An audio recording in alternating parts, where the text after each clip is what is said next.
مارب كلهم على مستوى العناده ولا غيره، على انهم اللي معترضين على الاشياء هذه ويطرحونهم في القائمه السوداء انهم كذا وكذا. وانتم يا عبيده على المسؤولين اللي منكم في محافظه مارب، انتم اكبر مصيبه من عندكم تاتي على من هو مسؤول لا كلمه تنفذ ولا ينفذ امر من جه من فوق. وحانب على المثل اللي يقول سيف ذو حدين، انت قدم قطع وانت اخر قطع. ان اراد الفتنه في الداخل فهي مصيبه ولا يريد يظهرها ولا يسمعها البعيد ولا القريب. وان اراد ان يسكت باللي داخل شدت عليه اللي من الخارج فاحنا ولا يسمعها البعيد ولا القريب.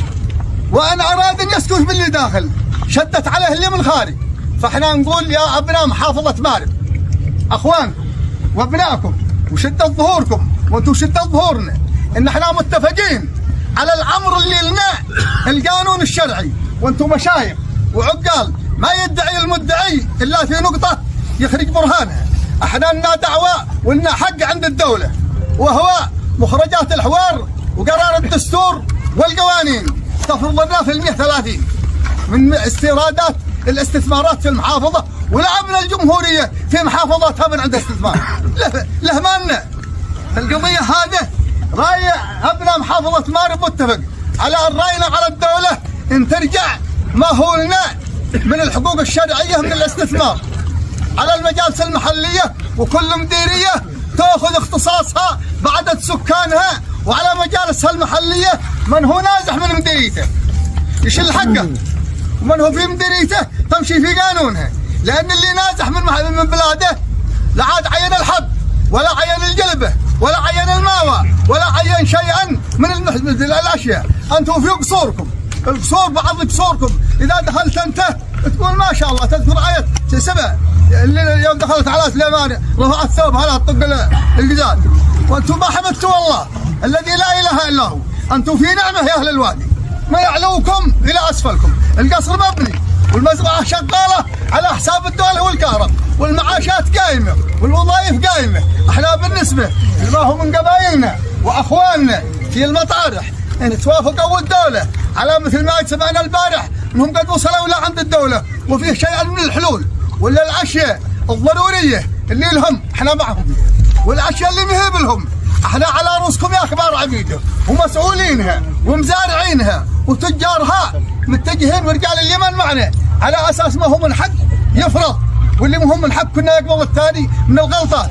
انتم مستهدفين للحرب والبلاء والمكده، واول حرب فوق رؤوسكم يا عبيده انتم واهل الوادي، وما تكرهون استفدتوا والاستثمار والكيد والنكد فيما بينكم. الامر الثاني ونبغى جوابكم ولا نبغى الجواب هنا، نبغى الجواب صحيح صريح فيما بين اهل المطارح اللي حضروا ولا اللي وراهم، ما نجهلهم ولا نجهل قدرهم ولا احنا الان على اساس ممولين لا من دوله ولا من ايادي سياسيه ضد اي يمني يطالب للجميع، لكن نطلب ما حد ولا انا في المطرح على اساس ان المطرح اللي نتفق عليه يا ابناء محافظه مارب واليمن نطالب طرحوا المطرح رجال وهم من بلا جوع ومن بلا قل ومن بلا سقوط ريال ومن بلا غلاء ولا شيء مع الناس، ويجب نتراجع على الواقع اللي يصلح الامر بالمعروف والنهي عن المنكر في ذا الباب. الامر الثاني رجال اليمن الموجوده على كبارها وصغارها ومجالس محليها يقولون احنا نزحنا من محافظاتنا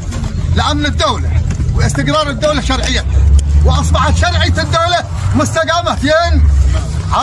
في مارب، واصبحت المسؤولين الماكلين الثروات والماكلين الدولارات في الخارج.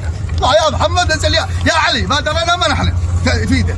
القضيه رجال اليمن يقولون احنا لنا مطلب بسيط ولا نريد نتكلم به، ولا هم سياسيين وعقلاء واهل الشلمد والرد وهم الجناح القوي اللي للجمهوريه ولنا من بعدهم. يقولون احنا لنا نقطه نريد نطرحها على رجال محافظه مارب على اساس نتكلم بها شرعيا على الدوله. احنا يا ابن المحافظات لنا اسم محافظات، المحافظ فلان ابن فلان ولا المدير فلان ابن فلان، ولكن ان الدوله ما عدت للمحافظين ولا للمحافظات من المال المركزي ما يقوم محافظاتنا في مناطق الشرعيه. هذا طلبهم. وبيتكلم بالكلام الاخير الفريق احمد قرحش، ادوه الميكروفون يا ولد عندنا لا يشتغلكم وسلامتكم. والجواب ما نبغى جوابنا الحين هيا، ما نبغى منكم احنا يا اهل مارب الا احنا وياكم في الاستثمار حقنا، وكلنا نشيل حقه، وانكم تبغون الاستثمار لكم ويقتلون قتالنا، فراجعوا انفسكم.